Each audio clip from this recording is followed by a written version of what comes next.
Sunod-sunod na ulan, pinalala pa ng habagat at bagyo. Nagbunga ito ng matinding pagbaha sa maraming probinsya. Isa sa mga lubhang naapektuhan ay ang bayan ng Bayambang sa Pangasinan. Lubog sa tubig ang malalawak na sakahan at maraming kabahayan ang apektado.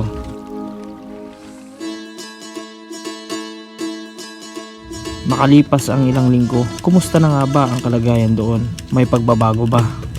May aksyon bang ginagawa? Samahan mo ako sa isang makabuluhang pagbisita.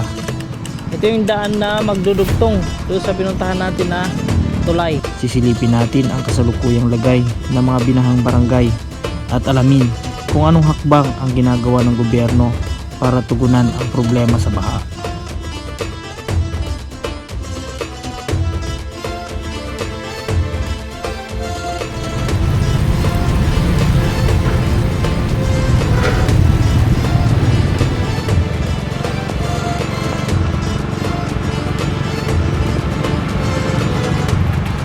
Magandang araw mga kaibigan, nandito tayo ngayon sa bayan ng Bayambang. Ngayon sa ating adventure ay pupuntahan natin ng isang barangay na tuwing nagkakaroon ng malakas na ulan at nagdudulot ng matinding pagbaha sa maraming kabarangayan dito sa Bayambang. Ang barangay na ito ay talagang nagiging isolated siya sapagkat mahirap siyang puntahan. At yan yung pupuntahan natin ngayon, kukumustahin natin sapagkat nung last time na nag-feature tayo dito sa Bayambang, ang barangay na ito ay talagang hindi natin na-reach dahil talagang binaha siya mga kaibigan.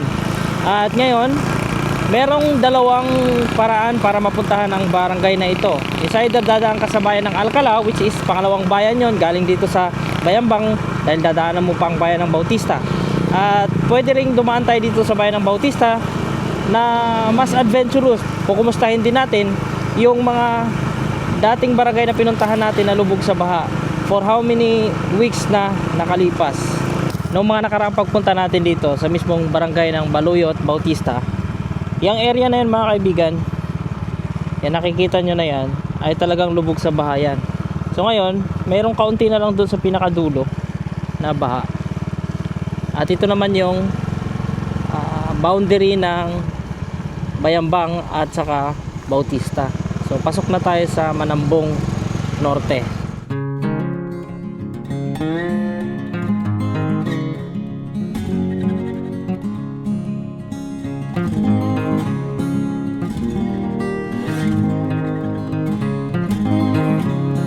So ang barangay na pupuntahan natin ay ang barangay ng Pantol, Bayambang, Pangasinan. At syempre may mas madaling ruta pagka pinuntahan ng barangay na ito. Kaso dahil tayo ay adventure seeker at gusto nating makita yung dating barangay na na-feature natin dito tayo dadaan. Ito yung isa sa mga evacuation center na nagamit noong kasagsagan ng malakas na pag-uulan at pagbaha-baha sa maraming barangay dito sa Bayambang. Ito yung mga kaibigan, elevated talaga siya. Ito yung isa sa gamit na evacuation center tuwing mayroong pagbaha na malala dito sa bayan ng Bayambang. At dito yan mismo sa Manambong Sur. Silipin lang natin sa loob. Ito siya mga kaibigan, kung makikita natin, napakalawak pala nito. Ayan, di ko alam kung ilang specific numbers of persons or families ang pwedeng i-accommodate ng mismong evacuation center na ito. Pero isa lang ang nakikita natin. Noong kasagsagan ng baha, nagamit ng maayos at talagang ginamit ng maraming mga kababayan natin na nasalanta dito sa Bayambang ang evacuation center na ito dito sa Manambong Sur, Bayambang. At sa nakaraan nating pagpunta rito sa lugar na ito mismo, yung mga agricultural lands na yan, talagang lubog sa bahayan mga kaibigan. At maraming mga kabayan dyan sa ibabang parte ay talagang binaha. At ang ilan din ng mga pamilya ay nag-evacuate sa mismong evacuation center na ito. Mukhang matagal naman ang naitayo ang evacuation center na ito. Mahalata naman natin. Actually marami ito mga kaibigan, no? Isa ito sa mga evacuation centers sa maraming barangay dito sa low-lying na part ng Bayambang.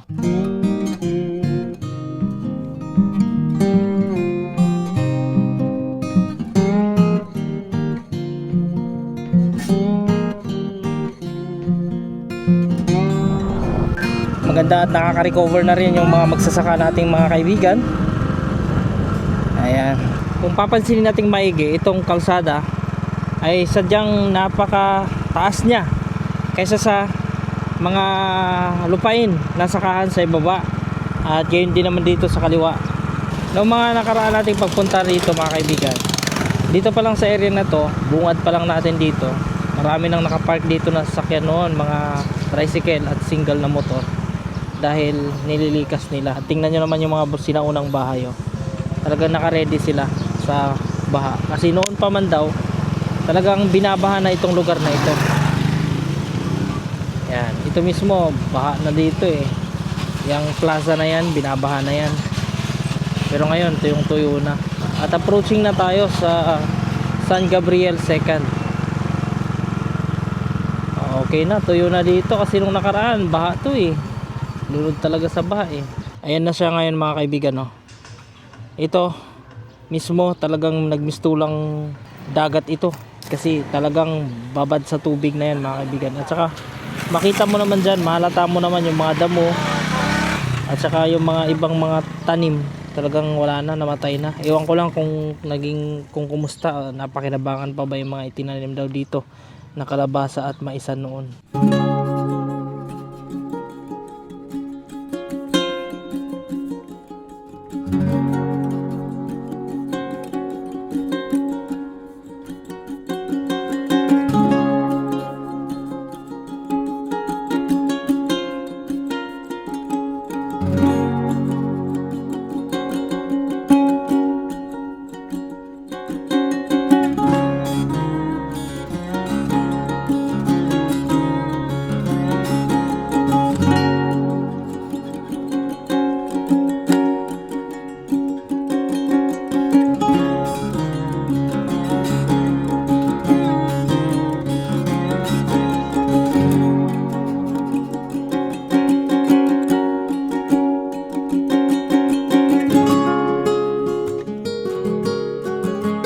Kita mo pa rin yung mga bakas na nandito, mga water lily yan na mga inanod.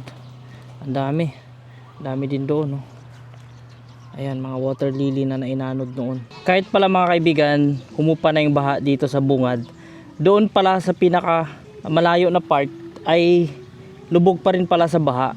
Saka nakita natin yung tulay na dadaanan natin papunta doon sa Barangay Pantol. Susubukan lang natin, pero nakita ko sa drone mukhang malabo tayong makadaan eh. Pero pupuntahan pa rin natin at kumustahin yung ginagawa ng gobyerno sa flood control project sa area na yon. Kung titingnan mo yung mga magsasaka, talagang kawawa sila, lalo doon sa area na yon, no? For 3 weeks na nakalipas na ang paglubog nitong area na to, still hindi pa rin humupa ang area doon sa pinakamababang part mga kaibigan. Napakalawak pa nun, ekta-ektaryang lugar pa rin yun na lubog sa baha. Dito medyo kaunti lang yung nakikita natin, pero sa drone natin kitang kita yan mga kaibigan na napakalawak pa nung baha doon sa lugar na ito, given na umiinit-init na for many weeks since na nabaha ito mga kaibigan. Ito naman yung dalawang building ng evacuation center na makikita natin dito sa bungad, pero meron pa ako nakikita sa likod. Di ako sure kung 4 or 3 na buildings ito na ginagamit din tuwing sakuna or baha. Noong nakaraan talagang dami nag-evacuate dyan. Dito yan sa barangay San Gabriel 2nd. At kung titingnan natin yung mga kabahayan dito, tulad ng masabi ko, ay matataas yung ilan, yung lalo yung mga lumang bahay. Yan o, lumang bahay na yan, pero ang taas pa rin. Ibig sabihin niya mga kaibigan, noon pa man ay talagang binabaha na talaga ito. Maliban sa natatanong natin yung mga locals, ay kita mo naman kahit lumang bahay ay tinaas. Kaso yung mga ibang modern na bahay, mababa na dahil matagal nga na hindi rin nababaha. So kampante na rin yung iba, pero wala tayong gawa. Talagang bahain daw talaga itong area na ito. Nung nakaraan pinasok natin ito, daming mga sakyan ulit dito na nakapark kasi mataas na area ito eh. Pero doon sa unahan talagang lubog sa baha. Pero ngayon syempre 3 weeks ago ba naman na nakalipas, ay syempre nakahupa na dito sa area na ito. Ayan o, wala nang baha dito. Umpisa lalim na dito eh. Yan, tingnan nyo yung mga bahay oh. Elevated sila, talagang naka-prepare at naka-ready sila. Dito malalim na dito noon. Yan, yung ibang mga kabahayan pa nga may mga sariling bangka na sa ilalim ng bahay nila eh. So ito yung pupuntahan natin. At dito rin natin makikita yung San Gabriel 2nd Elementary School. At isa rin ito sa apektado. Talagang lubog din sa baha noon. Meron din palang pinatayo ang GMA Kapuso Foundation, no? Ayan, napasok na natin ang napakalawak na lupain at lubog sa baha ng mga nakaraan. Ngayon ay nananatili pa rin yung mga bakas. Tingnan nyo rin yung bahay na yan, no? Napakataas niya. Hindi talaga siya inaabot ng baha. Pero ito, ang gaganda ng kanal, magkabilaan. Kaso ang problema kasi doon sa Agno River eh. Dahil pag umapaw yung Agno River dyan, talagang lubog ito mga barangay na ito. Ilan sa mga imbornal na narito, di ko alam kung saan nila gagamitin ito. Nakatambak dito. Sira-sira na nga yung iba. Hindi natin alam kung ano nangyayari dyan. Para saan ba talaga ito. Sayang din, oh. Sayang. Dito na tayo sa area na talagang nilubog ng baha. At hanggang ngayon ay lubog pa rin sa baha. Yung doon sa dulo mga kaibigan, no? Ayon sa mga residenteng natanong natin dito nung nagkalap tayo ng impormasyon sa unang pagpunta natin dito ng kasagsagan ng baha, ang naging dahilan sa pagbaha dito sa lugar na ito ay itong Agno River kapag umapaw daw yan, at saka yung Tarlac River. Construction of slope protection along Agno River, Barangay San Gabriel 2nd, Bayambang, Pangasinan.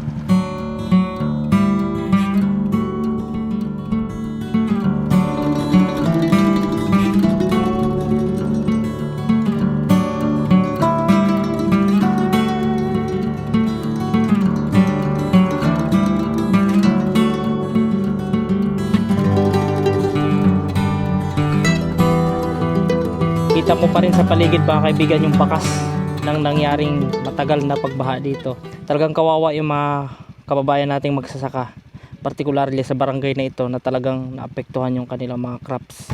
Ito palang pupuntahan natin mga kaibigan ay isang project na kabilang na rin, masasabi na rin nating flood control project. Ayan, may mga bangka sila rito. Ito yung mga bangka nila gawa sa matibay na plastic. Ganda ng kalsada, oh. Pagkarating mo dyan, pak, putol. Di ko alam kung saan papunta yan. Grabe, tagal na yung ulan-ulan mga kaibigan na nagdulot ng baha na ito. Pero hanggang ngayon di pa rin hupa. Kawawa talaga, oh. Ang masama pa nun, nalugi ka na nga sa crops na itinanim dyan. Hindi mo pa matamnan ulit kasi lubog pa rin sa baha hanggang ngayon. Hanggang dito lang yung kalsada. Hindi natin alam kung hanggang saan yung plano na yan. Dito lang naman yan sa kanto. Pero ito, diretso ito hanggang dun sa bridge na ginawa nila para tumawid dyan sa Agno River. Tingnan natin yung slope protection project along Agno River. Butas-butas na, oh. Hindi pa gaano nadadaanan yan.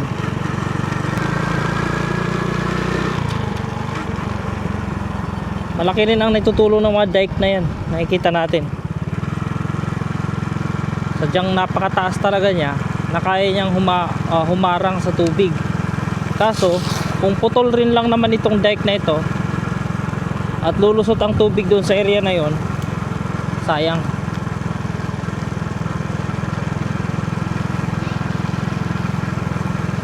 May nag-iisang bahay dito. Okay, taas din, ah. May dike dito, kaso sa kabila wala tayong nakikitang dike. Baho ng tubig sa kapito ng Agno River mga kaibigan. So dito yung area na yan may dike, kaso butas, ka-level niya lang yung sakahan. So pag umapaw itong ilog, Tingnan nyo naman. Freely dadaan yung tubig dyan.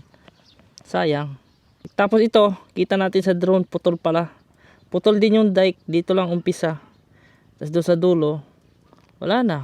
So umapaw doon sa unahan, pasok doon sa mga kabaranggayan dyan.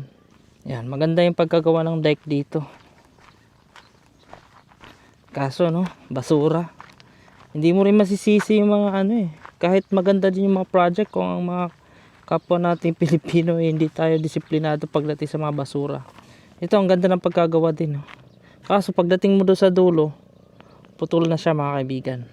Ito yung bridge na ginawa.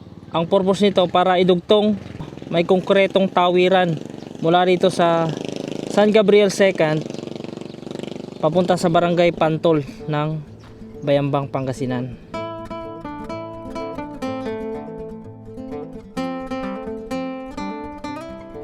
Isinagawa ng Department of Public Works and Highways or DPWH Pangasinan 4th District Engineering Office ang isang mahalagang proyekto ng slope protection sa kahabaan ng Agno River, partikular sa Barangay San Gabriel 2nd, Bayambang, upang tugunan ang problema ng soil erosion at pagguho ng lupa sa gilid ng ilog. Ang proyekto na may pondong humigit kumulang 39.2 million pesos ay inilunsad noong 2024 at may inaasahang tagal ng konstruksyon na 163 days. Layunin nitong maprotektahan ang mga residente at kabahayan malapit sa ilog laban sa panganib ng pagbaha at pagguho, lalo na tuwing tag-ulan. Ang naturang proyekto ay bahagi ng mas malawak na hakbang ng pamahalaan upang palakasin ang mga flood control at riverbank protection infrastructures sa Bayambang at iba pang kalapit na barangay sa Pangasinan.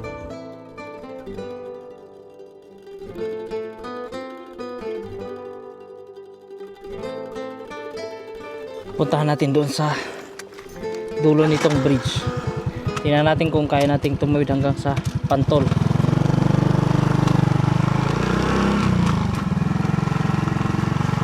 Daming buhangin dito. Ayos tong bridge na ito. Maganda itong ginawa ng gobyerno para may konkretong tawiran yung mga kababayan natin mula sa Barangay San Gabriel 2nd pumunta rito sa area ng Barangay Pantol ng Bayambang. Amoy ano dito, yung babad na mga sari-sari na. Kaya ang baho. Amoy kanal. Hanggang dito lang pala siya mga kaibigan, no? Putol. Ngayon, tatawirin sana natin. Pupunta sana tayo doon. Kaso ang problema,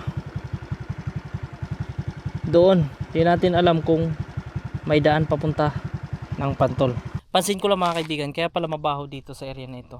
Nakita ko sa mga simento, maraming mga patay na isda. Tingnan nyo. Hindi ko alam kung anong particular na isda yan. Ayan. Ayan. Kita ba? Ayan. Ayan o. Hindi natin alam kung anong mga isda yan. Tubig pa oh. Ay, hindi pa kaya ng motor po? Ay, wala pa. Ay, hindi pa. Putik pa. Saan ang ano po? Doon sa Diaz talaga. O Diaz. Anong mga isda po yan o? Yung mga namatay po.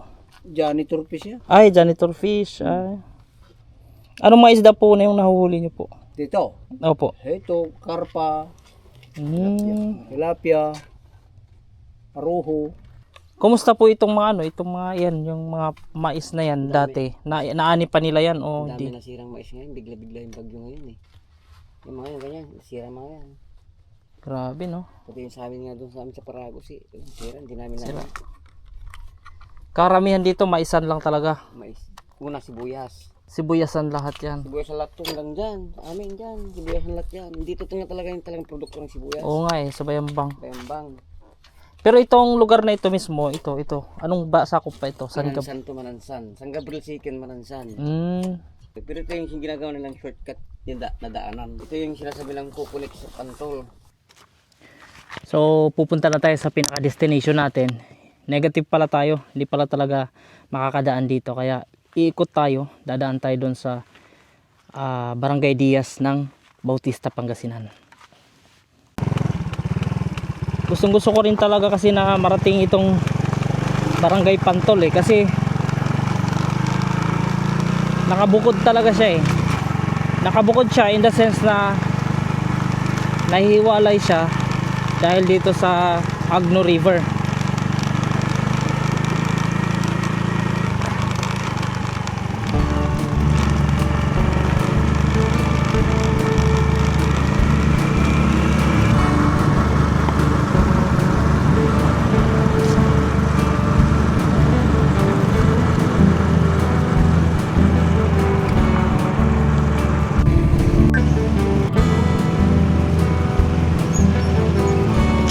Welcome to Barangay Diaz. Sa kasalukuyan mga kaibigan, nandito tayo sa Barangay Diaz ng Bautista, Pangasinan. Para sa kaalaman ninyo mga kaibigan, ito palang binabaybay nating kalsada ngayon ay ito mismo yung lumang daanan ng PNR or yung lumang railroad. Ito yun mismo mga kaibigan. Lusot ito hanggang dun sa, pag dire-diretso lang, straight line, lusot ito hanggang sa Mungkada, Tarlac.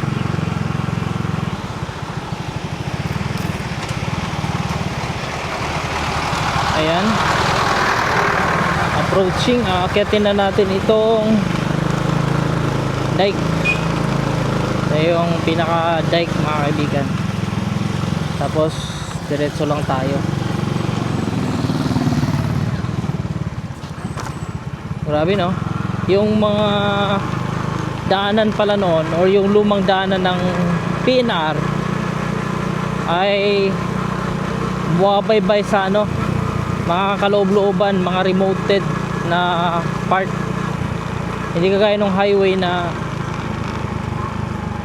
maraming bayan, kasi ang habol yata talaga dati ng railroad ay yung pagiging straight line. May baha pa rin dito, halatang matagal nang hindi umupa kasi kulay lumot na yung kalsada At ito na yung hanging bridge na ating tatawirin mga kaibigan. Pero try natin dito sa ginawa nilang daanan, kalsada.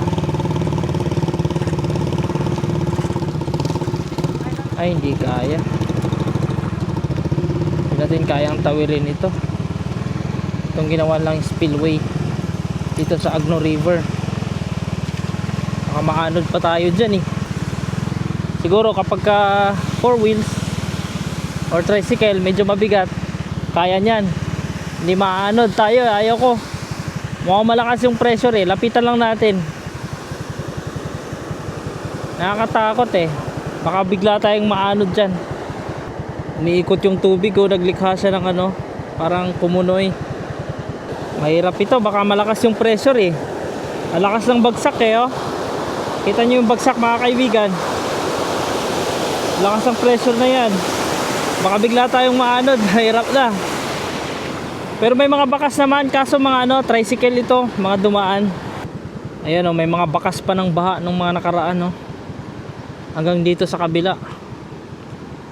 Tindi nung ginawang baha nakaraan Dito pala yan, Agno River pala ito mga kaibigan kasi nahati ito pag doon sa Alcala, doon sa may tulay ng Alcala, nagkaroon ng paghati ng tubig doon. Ito yung sa kabila, yung sa kabila naman doon sa dadaan yun ng Bayambang, at ito rin na may bagsak lang din ng Bayambang doon sa baba.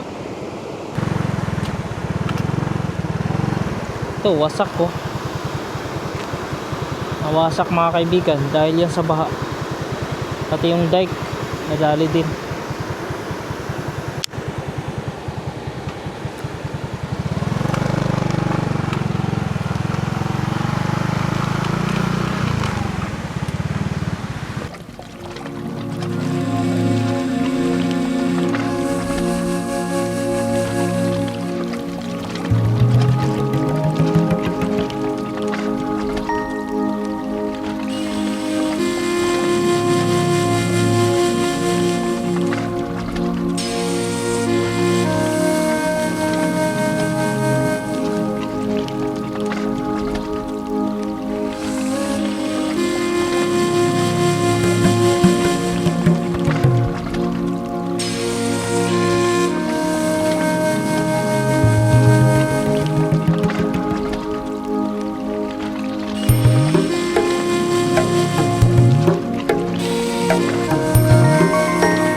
kaibigan, no?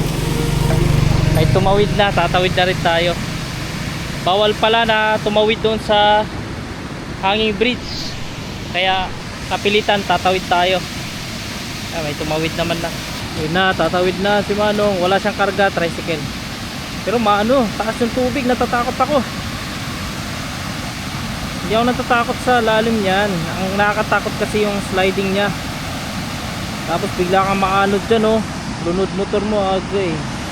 Mga kaibigan, taliwas doon sa nabanggit ko kanina, bawal palang tumawid yung motor dyan sa taas. Kahit na sa palagay natin, kaya naman yan. Kasi doon sa mga highlands na mga hanging bridge, mga dinadaanan natin, mas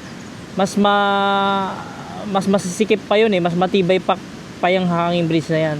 Pero dahil nga para magprolong talaga ay bawal tumawid. So dito tayo, tatawid na lang tayo dito sa spillway.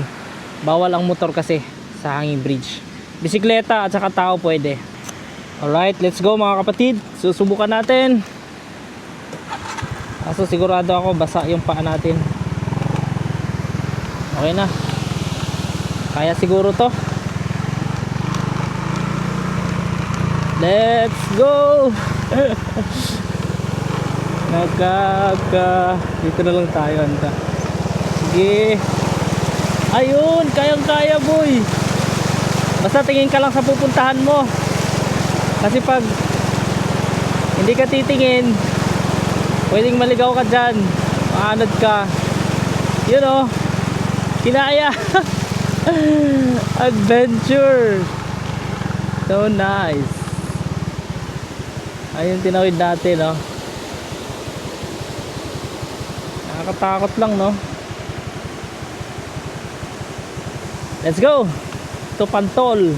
Ganun kahirap yung dinadanas ng mga taga-Pantol para lang makapunta sa barangay nila. Merong mas madali, kaso mas malayo. Dadaan ka pa ng bayan ng Alcala.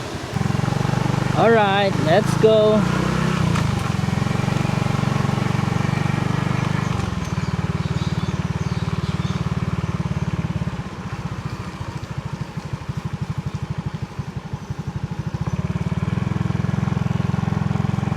Tingnan natin kung may mga bakas dito ng lumang railroad. Kasi ito ang daanan ng railroad, eh. Ito, dire-diretso lang ito.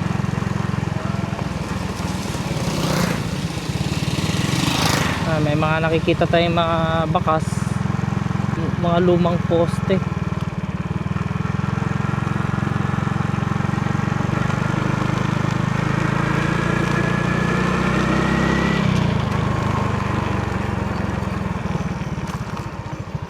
Ayun mga kaibigan, oh. May nakita na tayo, old bridge. Remnant ng ng PNR. Ayan siya, oh. Yan. Old bridge. Kahit nga dito, oh. Bakas yung luma. Ang galing.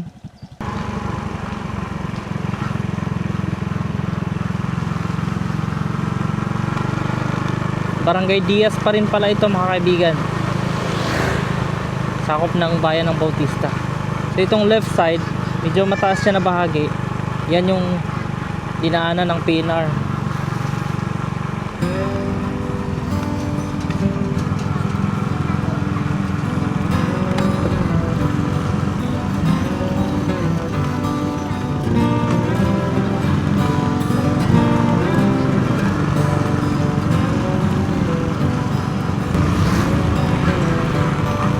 Galing ng mga bahay na nasa taas, oh.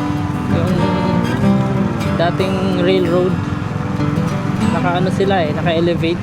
Kaya pag bumabaha dito, ayos yung area nila. Yan, dire-diretso lang naman yan. Kasi ang kadalasang railroad, naka-elevate, tapos straight line lang yan hanggat maaari.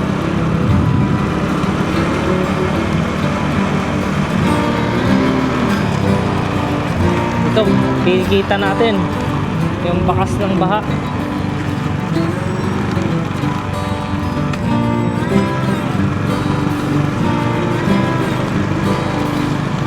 Ayan, meron din ditong evacuation center ng Barangay Diaz. Galing oh. Pero matagal din na hindi nagamit na ito. Siguro wala pang gaanong nag-evacuate. Ito pala mga kaibigan, merong Barangay Diaz flood hazard map. Yung low risk, yun yung kulay dilaw, yung mga pinanggalingan natin kanina kasi highlands siya. Tapos merong orange nasa bandang taas, yan yung low mid risk. Tapos ito, so itong dinadaanan natin kabilang siya sa high risk. Ito mga kaibigan, kasama ito sa high risk na area na binabaha. Pero ang galing nung mga nandyan sa railroad sa taas, kasi elevated na yung bahay nila.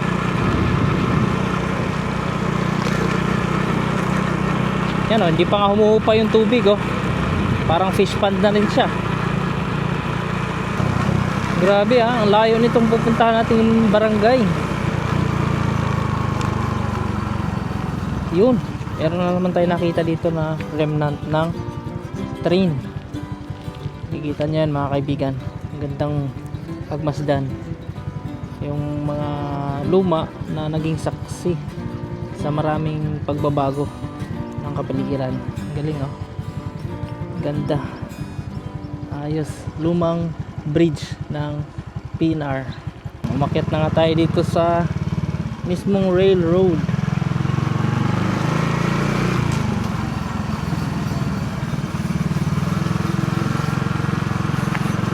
Barangay Diaz pa rin ito. Laki ng aso. Let's go. Straight line lang ito, straight highway.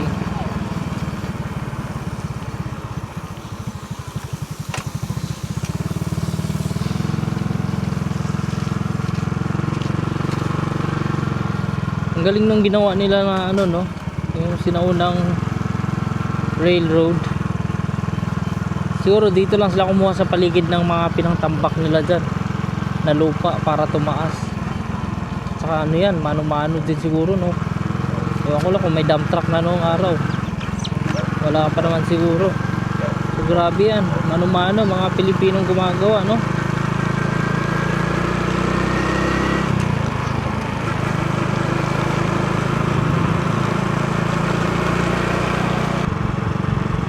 Ayun, merong bakas dito mga kaibigan. Gusto ko lang tingnan.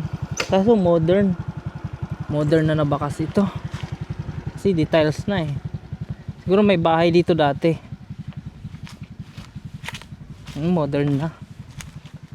Ito natin tiles Dating bahay siguro to. Subukan natin umakyat dito sa taas. Wala na yung mga mga bakas ng bakal, ganun. Wala na. Taas talaga dating railroad. Grabe yung mga sinaunang bumabiyahe gamit ang tren ng PNR. Ang tindi ng dinadaanan nila, puro gitna ng mga kabukiran. Gaya nito, ito, nasa taas tayo Ito yung lumang daanan mismo ng train.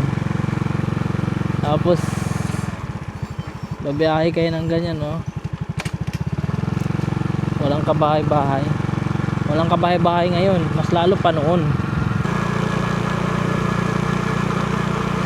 Grabe, layo ng barangay na ito talaga.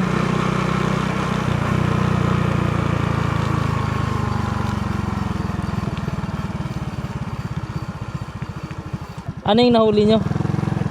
Ha? Banyas. Ay, banyas. Ayan mga kaibigan Ano yung binaril ninyo? Anong gamit nyong pang Ayun, di bomba. Iskupita. Ilan yung nahuli nyo? Yan lang. Yung kasama ko naghahanap pa po. Ano yan? Kusang lumabas. Opo, lumalabas po pag nagpapainit po. Paano siya nakikita? Pag umangat po sa tubig. Pero may pain kayo? May paamoy gano'n? Wala. Wala po. Kusa lang silang lumalabas. Yung ganitong oras. Opo. Galing Saan yan? Dito banda sa mga katubigan? Opo.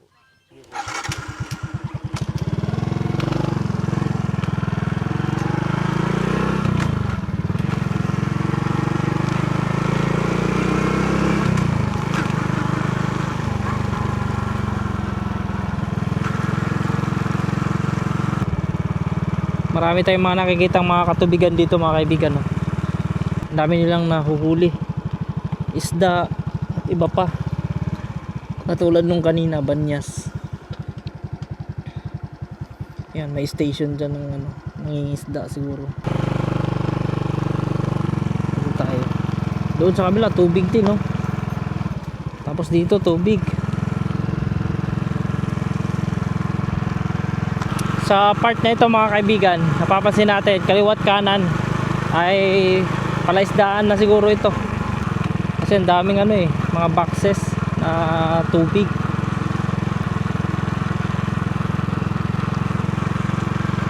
Meron pa dito. Yan o.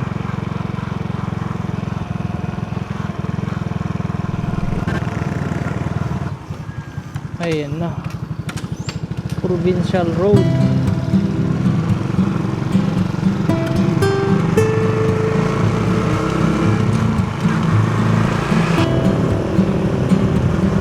Barangay Pupunto.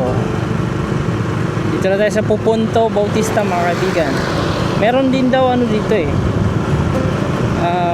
PNR station dito sa Barangay Pupunto Bautista, Pangasinan. Pupunto Station. Tingnan natin kung makita pa natin.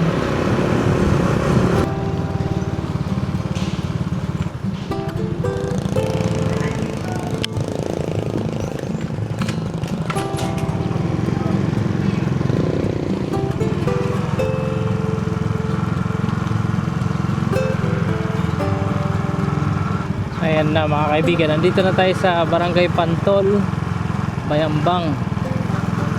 Grabing layo ng barangay na ito, no?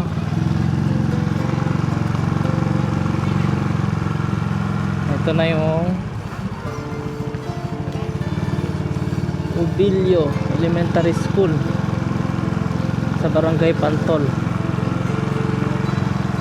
Bayambang, Pangasinan. Okay, hindi naman pala sila dumanas ng napakatinding baha dito. Pero grabe nahiwalay siya. Ayan yung kanilang barangay hall. Tapos evacuation center na nasa mataas na bahagi. Ayan, Barangay Pantol, Bayambang, Pangasinan. Sa wakas narating din natin ito. Ang layo-layo. Grabe yan.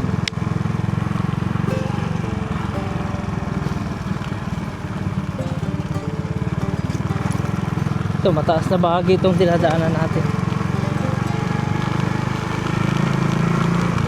Diretso pa tayo doon sa dulo. Wala namang bakas na binaha sila rito, no? At ito, puntahan natin yung Arenas Drive. Ito yung daan na magdudugtong doon sa pinuntahan natin na tulay.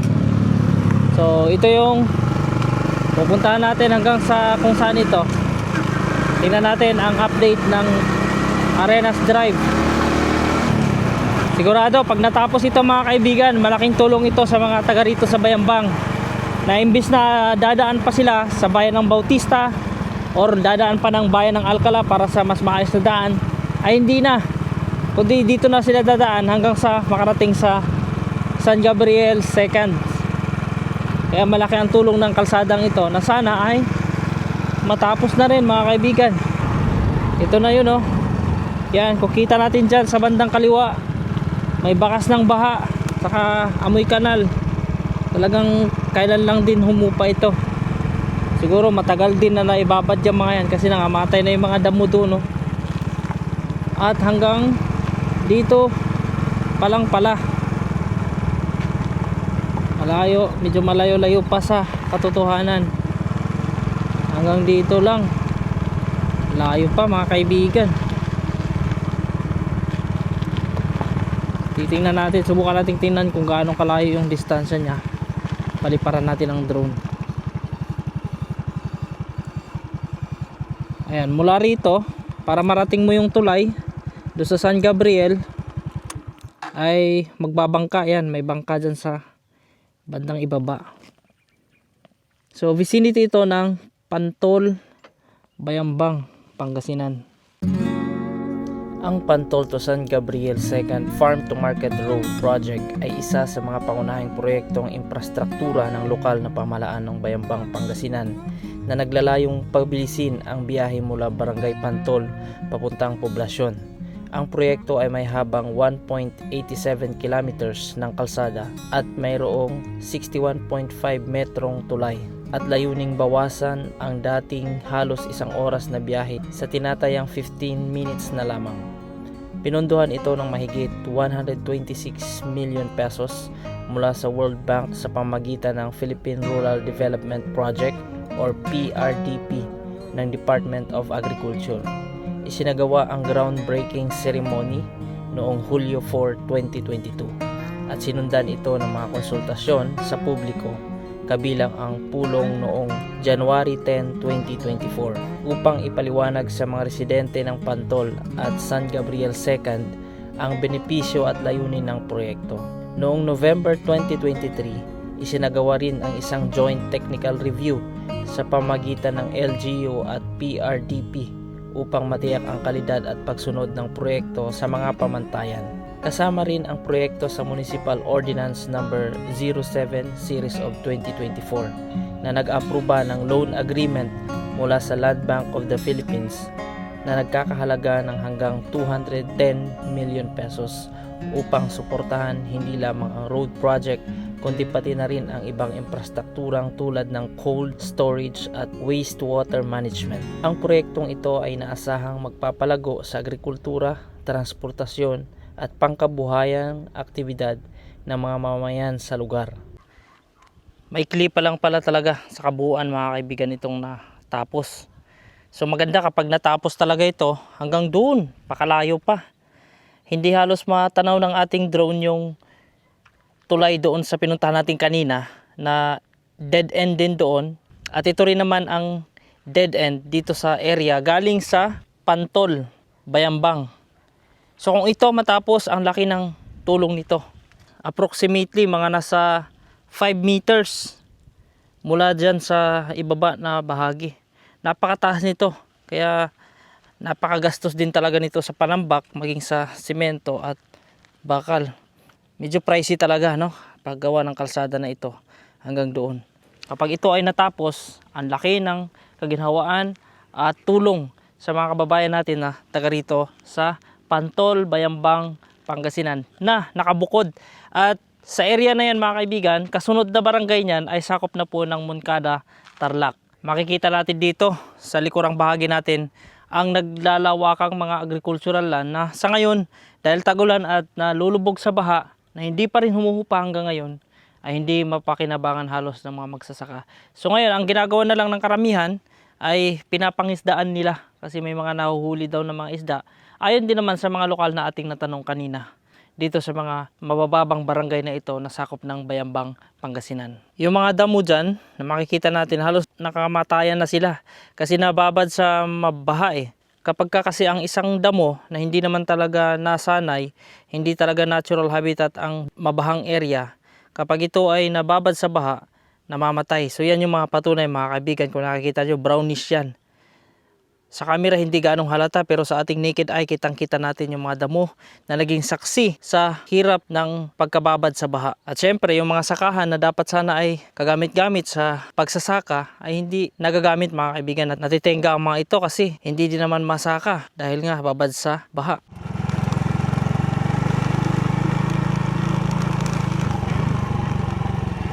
Sayang yung mga simento, tumigas lang. Sa ilalim pala nito bumagsak na. Ayan yung semento, tumigas na. Itong kinatatayuan natin sa ilalim nito mga kaibigan ay gumuho na yata yung lupa or kulang sa lupa. Itong mahirap oh, hindi pa nagagamit pero nagbibitak na, bumabagsak, bumababa mga kaibigan.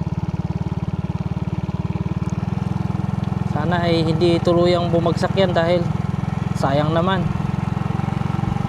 Elevated kasi yan talaga magiging disadvantage kahit gaanong tibay mo yan eh yung magiging pader, yung wall dun sa kabila sa bandang kanan, babagsak talaga yan, lalo kapag ka mabibigat na ang dadaan dito.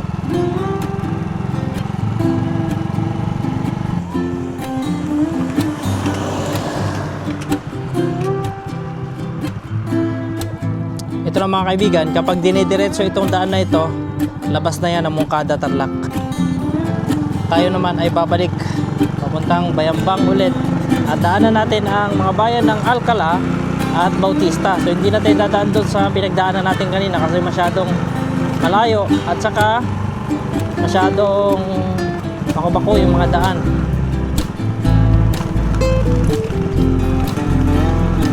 Dito tayo ngayon dadaan sa mas madaling ruta palabas ng bayan ng Alcala, tapos dadaan ng Bautista, diretso naman ng bayan ng Bayambang. Mga kaibigan, hanggang dito na lang ang aking video mula dito sa Pantol, Bayambang, Pangasinan. Thank you sa pagsama sa aking adventure at thank you sa pagsama sa video na ito, at sana ay nakatulong, nakapagbigay ng kaunting impormasyon sa inyo tungkol sa mga barangay na binabaha dito sa mga low-lying areas na parte ng Bayambang, Pangasinan. Thank you so much sa panonood, hanggang sa susunod nating video. Bye bye for now and see you in the next video.